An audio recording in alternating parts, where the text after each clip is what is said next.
Halo semuanya, saya Abe Saputra. Seorang pelatih football memutuskan untuk mengurus penderita cacat mental hingga mereka punya hubungan pertemanan yang unik. Bahkan pelatih ini berhasil membawa orang yang disebut sampah masyarakat ini menjadi sosok yang paling menginspirasi di kota itu. Film yang akan saya ceritakan adalah sebuah kisah nyata. Judulnya adalah Radio yang dirilis di tahun 2003. Semoga alur cerita film kali ini bisa diambil hikmahnya. Langsung aja kita masuk ke alur ceritanya.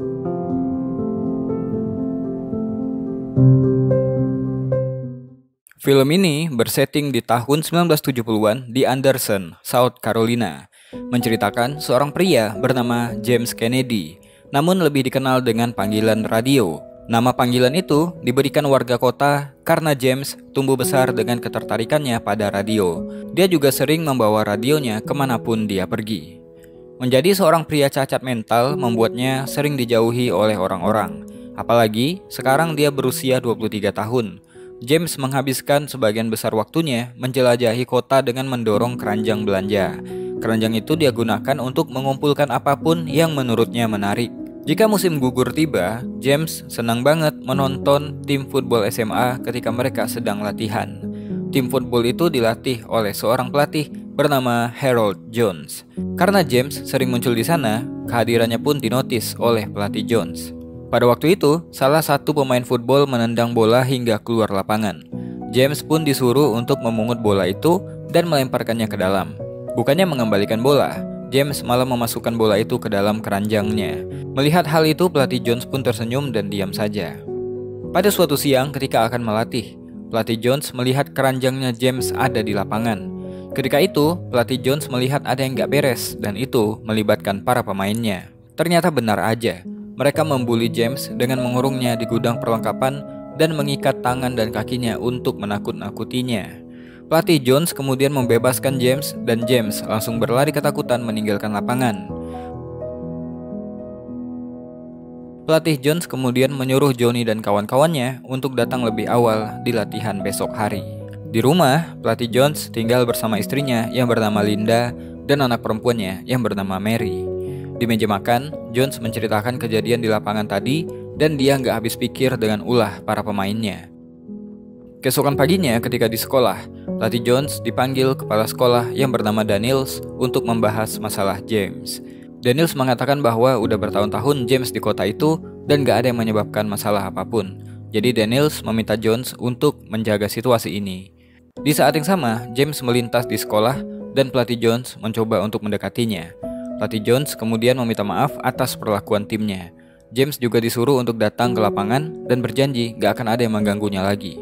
Sesi latihan sore itu berakhir, tapi tidak untuk 9 pelaku pembulian. Pelatih Jones menyuruh mereka untuk berlari hingga matahari terbenam. Singkatnya, di hari yang lain, tim football mereka menghadapi pertandingan. Pelatih Jones dengan mantap memberikan motivasi kepada para pemainnya sebelum bertanding. Strategi pelatih Jones pun berhasil membuat mereka di atas angin di pertandingan itu. Salah satu pemain andalannya, yaitu Johnny, bahkan tampil bersinar dan mencetak banyak touchdown hingga mereka pun menang angka. Di malam itu, Jones melihat James yang menonton dari luar pagar. Pelatih Jones pun merasa iba padanya. Setelah mereka memenangkan pertandingan, sudah jadi kebiasaan, setelah pertandingan pelatih Jones akan bertemu dengan para bapak-bapak, orang tua dari para pemain, di sebuah barbershop untuk membahas pertandingan. Pelatih Jones juga akan menceritakan update dari tim football SMA mereka. Pada suatu hari di sesi latihan, seperti biasa, James pun muncul di sana untuk menonton mereka berlatih. Ketika itu pelatih Jones menyuruh Honeycutt, asisten pelatihnya, untuk memberikan James botol air minumnya. Ketika Honeycutt menghampirinya, James awalnya takut, tapi kemudian dia pun senang ketika mendapatkan botol air itu dan minum seperti para pemain. Setelah sesi latihan bubar, pelatih Jones menghampirinya dan bertanya siapa namanya. Namun James gak menjawab apa-apa. Setelahnya, pelatih Jones mengundangnya untuk ikut masuk ke dalam. Dengan malu-malu, James pun ikut ke dalam kantornya pelatih Jones. Di dalam sana, James menunjukkan ketertarikannya pada radio milik Honeycutt. Bahkan, karena dia suka dengan radio itu, Honeycutt memberikannya sebagai hadiah. Karena masih nggak tahu namanya James, pelatih Jones pun memanggilnya dengan nama Radio, disebabkan ketertarikannya dengan radio. Setelah makan hamburger dan minum cola, pelatih Jones kemudian mengantarkannya pulang. Di dalam mobil, James memeluk radio barunya itu dengan senang. pelatih Jones mengajak James kembali untuk datang ke lapangan besok ketika sesi latihan untuk membantunya di sana. Di rumahnya, James tinggal bersama ibunya yang bernama Maggie. Ternyata Maggie adalah seorang perawat dan menghabiskan waktunya di tempat kerja. Pantas aja James selalu sendirian menghabiskan hari-harinya. Keesokan harinya, setelah sesi latihan, pelatih Jones memperkenalkan James pada anak-anaknya. Pelatih Jones mau nggak ada masalah karena kehadiran James adalah untuk membantu mereka. Namun tetap aja, kehadiran seorang pria yang spesial di tengah-tengah mereka membuat James tetap aja mendapatkan gangguan dari beberapa pemain. Gak cuma di sesi latihan, James juga dibawa ke pertandingan. Tentu aja kehadirannya di tengah-tengah lapangan menarik perhatian. James pun sedikit banyak jadi belajar apa yang harus dia lakukan. Karena dia membantu pelatih Jones, para pemain pun mulai menerimanya. Bahkan di kalangan supporter, James lebih bisa menyemangatkan mereka daripada tim cheerleaders. James juga sering memberikan motivasi kepada para pemain, tentunya dengan gayanya sendiri.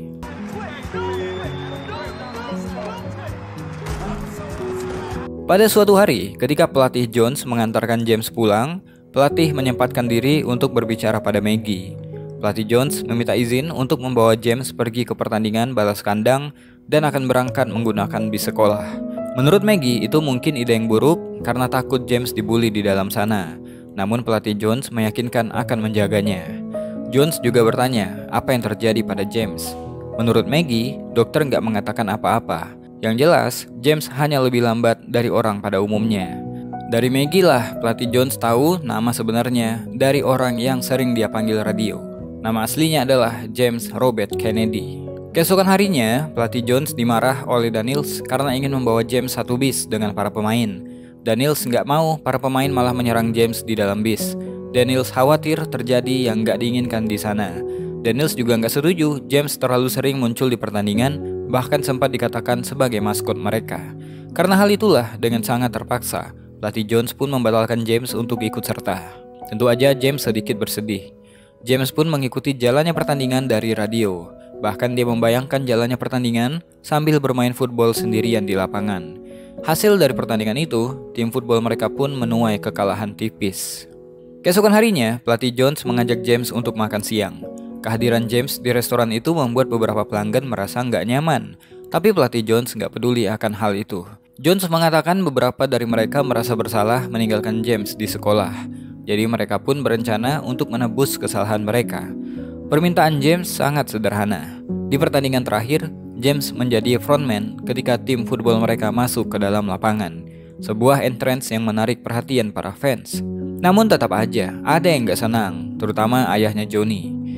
Pertandingan pun dimulai, pelatih Jones pun memberikan strategi. Namun James yang terlalu excited malah berteriak-teriak tentang strateginya sehingga diketahui oleh tim lawan.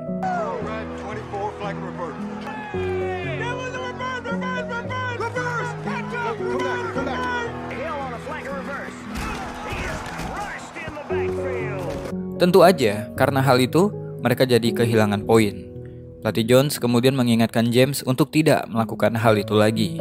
Tensi pertandingan memanas, apalagi ketika keputusan wasit nggak cocok dengan pelatih Jones dan Honeycutt. Karena pelatih Jones memaki, mereka pun kena penalti. Tim Yellow Jacket seperti kehilangan ritme permainannya pada babak itu. Ketika turun minum, semua pemain pun kecewa. Tapi segera mereka pun memperbaiki kesalahan untuk menghadapi babak selanjutnya. Setelah beristirahat, permainan mereka pun berubah. Mereka comeback dari tim yang terpuruk menjadi tim yang bersinar di malam itu. Bahkan mereka berhasil mencetak touchdown jauh sehingga mereka bisa membalikan keadaan. Apa yang terjadi di awal pertandingan tadi seakan langsung dilupakan dengan performa epik dari mereka. Season ini pun ditutup dengan kemenangan, walaupun mereka gagal meraih puncak klasemen. Untuk menghargai dedikasinya selama musim ini, pelatih Jones pun memberikan game ball pada James. Tentu aja Johnny yang merupakan pemain andalan mereka gak suka akan hal itu. Setelah pertandingan, seperti biasa, pelatih Jones pergi ke barbershop. Dia memberikan pidato singkat tentang jalannya tim football mereka di season ini. Walaupun jalannya satu musim ini kurang memuaskan, tapi kemenangan terakhir tadi sangat berarti. Di kesempatan itu, Frank, ayahnya Johnny, akhirnya mengeluarkan unek-uneknya tentang kehadiran James di sana. Menurutnya, tim mereka akan punya masalah jika James berada di lapangan. Contohnya aja, malam tadi mereka kalah di setengah pertandingan. Mendengarkan hal itu, pelatih Jones tetap menghargai pendapatnya Frank. Di luar, dia bertemu dengan Honeycutt dan mereka pun membicarakan tentang pendapatnya Frank. Menurut Honeycutt, semuanya kembali kepada pelatih Jones bagaimana mereka akan memperlakukan James di musim depan. Sampai musim depan tiba, Jones ingin Honeycutt membiarkan James untuk membantunya di tim basket. Honeycutt pun setuju. Sementara itu di rumah, Maggie bahagia melihat James akhirnya punya kesibukan bersama pelatih Jones. Di malam itu James sedih karena musim football sudah berakhir. Maggie pun menghiburnya bahwa apa yang udah James lakukan hingga masuk koran adalah hal yang luar biasa. Setelah musim football berakhir, pertemanan pelatih Jones dan James tetap terjalin. James juga disuruh datang ke sekolah dan pelatih Jones akan memberikannya pelajaran seperti membaca dan menulis. Bahkan beberapa bulan lamanya, James selalu datang dan hadir di kelas. Hingga kebiasaan itu membuat Jones dipanggil oleh petugas dewan sekolah yaitu Mr. Tucker. Menurutnya, kehadiran seseorang yang punya keterbelakangan mental di dalam kelas akan memperlambat proses belajar mengajar murid mereka yang lain. Tapi Jones tetap meyakinkan bahwa kehadiran James di sana nggak akan mengganggu siapa-siapa. Singkatnya, ketika malam Natal, karena Maggie selalu bekerja, Jones mengajak James untuk pergi ke misa Natal bersama-sama. Di sana, pelatih Jones banyak banget dititipi hadiah untuk James. Tentu aja Jones senang karena akhirnya James diterima di masyarakat. Apa yang dilakukan Jones pada James tentunya positif banget. Namun Jones lupa bahwa dia juga punya anak perempuan yaitu Mary. Bisa dibilang, Jones sangat jarang berbincang dengan anak perempuannya ini. Tapi untungnya, Mary nggak mempermasalahkan jika ayahnya terlalu sibuk membantu James. Setelahnya, Jones mengantarkan James pulang ke rumahnya bersama dengan hadiah-hadiahnya. James sangat bahagia karena ini pertama kalinya dia mendapatkan hadiah yang banyak. Maggie pun berterima kasih atas apa yang pelatih Jones lakukan selama ini untuk anaknya. Hanya saja, Maggie masih penasaran apa alasan Jones melakukan ini semua. Jones pun mengatakan bahwa ini adalah hal yang tepat untuk dilakukan. Dia berharap niatnya berteman dengan James gak akan berubah karena sesuatu dan lain hal. Keesokan paginya, James membagikan hadiah yang dia dapatkan tadi malam kepada para tetangga karena dia merasa yang dia dapatkan terlalu banyak.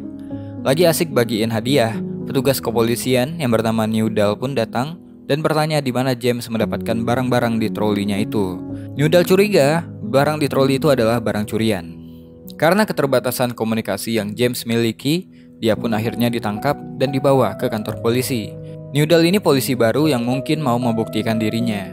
Namun untungnya, dua polisi ini tahu siapa yang Newdal tangkap karena anak mereka adalah pemain football. James pun dibebaskan dan diajak nonton pertandingan basket di TV. Ketika itu pelatih Jones datang. Karena geram, dia pun menyuruh Newdal untuk menemani James membagikan hadiahnya kepada para tetangga hingga selesai.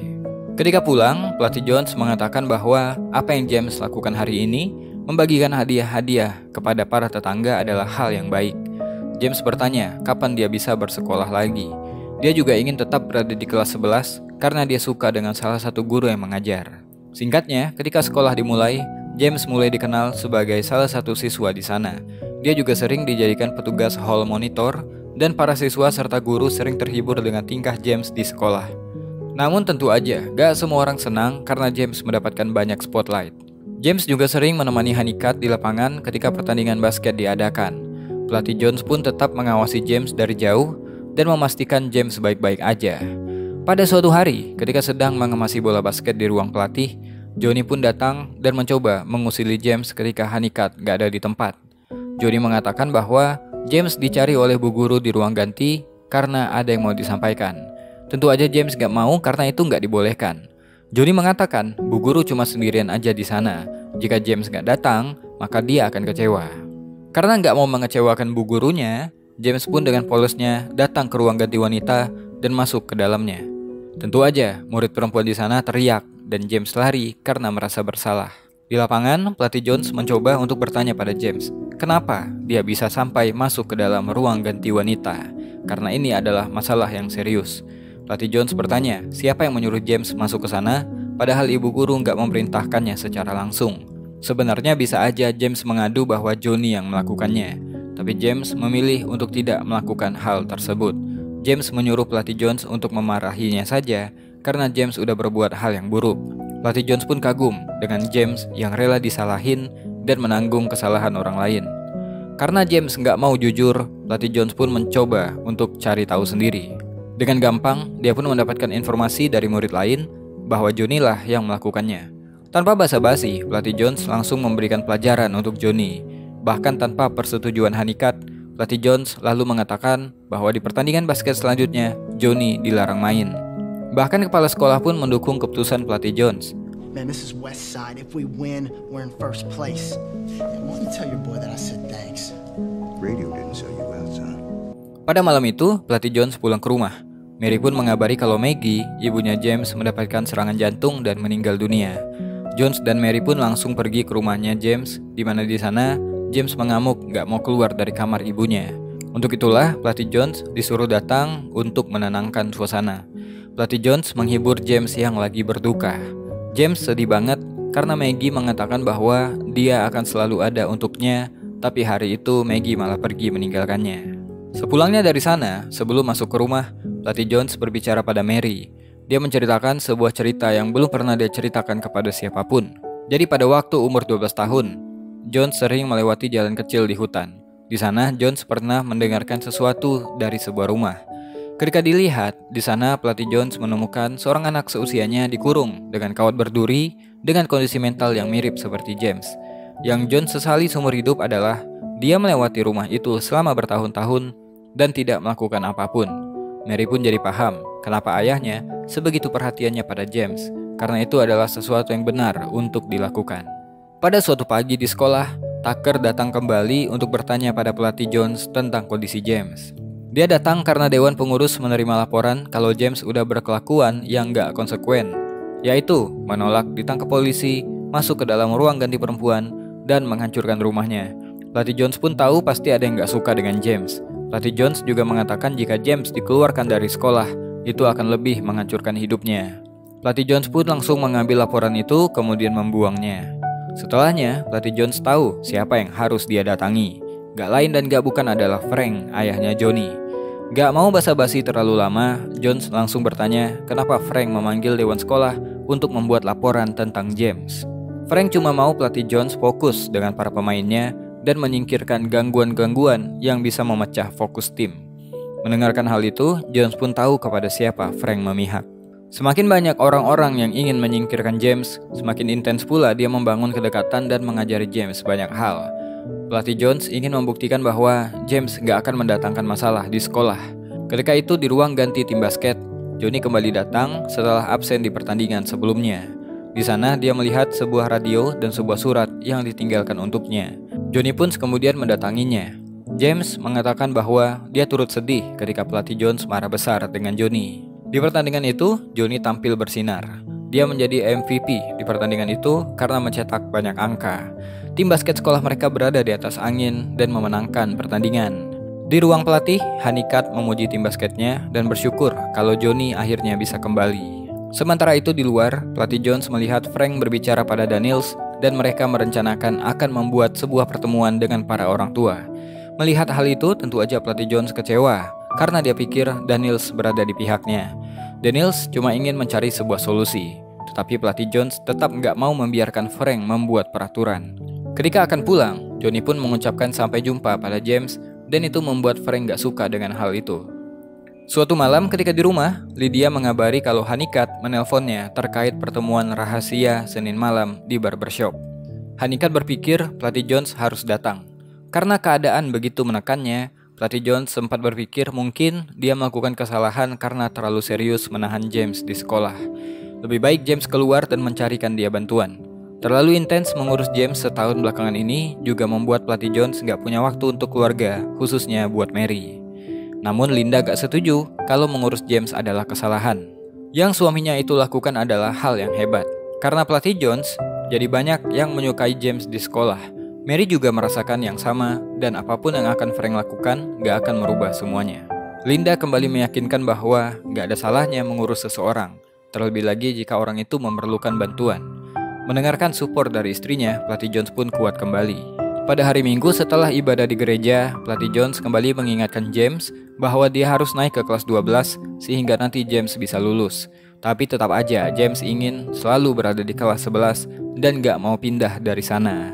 Karena gak bisa memaksa James, pelatih Jones pun membicarakan tentang football dan James selalu semangat untuk itu. Keesokan harinya, Senin malam, pertemuan yang Frank adakan pun dilaksanakan. Frank ingin James keluar dari sekolah karena udah mengacaukan suasana dan menunjukkan ancaman pada murid sekolah. Orang-orang gak setuju dengan Frank, namun Daniels mencoba untuk menengahi suasana. Di saat yang sama, pelatih Jones pun datang bersama keluarganya dan itu mengejutkan semua orang. Setelah mengambil kopi, pelatih Jones pun berbicara bahwa dari kecil dia sangat suka football dan hal-hal yang berkaitan dengannya. Bahkan dia menikmati kemenangan demi kemenangan ketika melatih murid-murid di SMA. Dia suka football, tapi bukan itu yang penting sekarang. Karena ada seorang pria muda yang gak mereka pikirkan sebelumnya. Seorang pria yang susah sekali untuk berbicara, kini dengan pedenya dia berbicara seperti menggunakan loudspeaker. Pria yang dulunya cuma melihat football dari kejauhan, kini menjadi bagian dari tim kesayangan mereka. Namun sekarang pelatih Jones merasa sedih karena mereka semua malah ingin James pergi dari mereka. Pelatih Jones mengatakan mungkin kita semua berpikir kita yang mengajari James banyak hal, tapi sebenarnya James lah yang mengajari mereka semua. Pelatih Jones tahu mereka harus menghadapi musim depan dan gak bisa membiarkan kejadian di musim lalu terjadi lagi. Untuk itulah dia memutuskan untuk mengundurkan diri dari kepala pelatih football. Namun dia tetap akan mengajar di sekolah dan memastikan James gak berbuat masalah di sana. Tentunya semua orang kecewa mendengarkan keputusan itu. Setelah pidatonya, pelatih Jones pun pergi dari sana membawa keluarganya. See what you've done, Frank? Is this what you wanted? Is this worth it? Singkatnya 3 bulan kemudian, di sekolah mereka akan meluluskan anak-anak kelas 12 dan James akan diberikan tugas khusus oleh kepala sekolah. Ketika itu Johnny mendatanginya dan memberikannya sebuah jaket untuk dia pakai ketika pertandingan. James pun berterima kasih pada Johnny. Di siang itu, setelah membantu kepala sekolah menyerahkan ijazah pada murid yang lulus, Daniels kemudian memberikan penghargaan khusus pada James karena memutuskan kembali ke kelas 11 dan dia akan selalu disambut kapanpun. Di momen itu, pelatih Jones merasa bangga lebih dari ketika timnya memenangkan pertandingan. Di tahun 2003, ketika film ini dibuat, James Radio Kennedy tetap menjadi bagian dari tim football The Yellow Jacket selama 26 tahun. Dan selama itu pula, James menjadi murid kelas 11. Pelatih Harold Jones juga diberikan penghargaan Hall of Fame sebagai pelatih terbaik di South Carolina. Sampai saat itu, dia juga masih berteman dengan James. Dari sosok James Radio Kennedy, kita bisa belajar tentang kasih sayang yang tulus. Kita diajari untuk tidak malu atas apa yang sudah Tuhan tetapkan. Kita diajari menerima hal-hal yang memang gak bisa kita ubah. Dari sosok pelatih Jones, kita juga belajar ketika kita hanya fokus pada disabilitas seseorang, kita akan mengabaikan kemampuannya dan keunikan mereka. Begitu kita belajar untuk menerima dan menyayangi mereka apa adanya, secara gak sadar kita udah belajar untuk mencintai diri sendiri tanpa syarat. Kecacatan adalah masalah persepsi. Mereka tetap harus dihormati dan disayangi. Di tahun 2019, James Radio Kennedy meninggal dunia di usianya yang ke-72 tahun. Dia dimakamkan dengan upacara pemakaman yang layak dan dikenang sebagai bagian dari sekolah dan juga kota Anderson. Radio memang sudah meninggal, tapi kenangannya akan tetap hidup dan akan menginspirasi untuk generasi yang akan datang. Mungkin itu aja buat video kali ini. Saya Besa Putra. To be continue. Jangan bosan jadi orang baik.